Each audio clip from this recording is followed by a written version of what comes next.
Kalau kita merujuk di definisi pernikahan dini, kalau tidak salah menurut WHO itu kan pernikahan dini kita kategorikan itu pernikahan dini ketika salah satu pasangan atau pasangan itu berada di usia kalau tidak salah di bawah 19 tahun.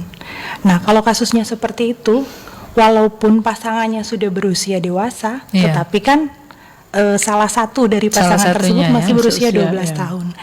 Nah, ketika berusia 12 tahun sebenarnya kami berpikir bahwa semakin muda seorang ibu melahirkan, sebenarnya kalau kita bicara mengenai stunting itu resiko untuk menderita stunting itu lebih besar. Kenapa? Karena ketika dia semakin muda usianya, kita anggap bahwa pertama fungsi reproduksinya belum siap.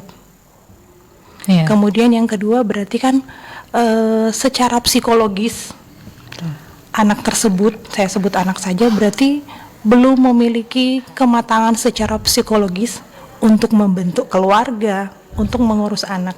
Sementara juga pengetahuan yang lain terkait bagaimana mengasuh, kemudian bagaimana cara menangani kehamilan itu sendiri, mereka juga belum punya.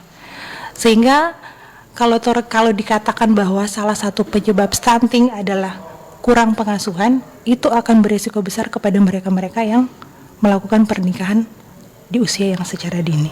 Kenapa? Karena itu pengasuhan mereka belum baik. Kedua, secara struktur, secara fungsi reproduksi mereka belum siap.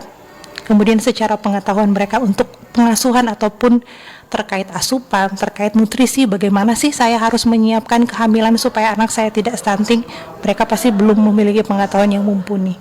Sehingga makin muda, kita bisa katakan semakin berisiko lah untuk memperoleh anak stunting.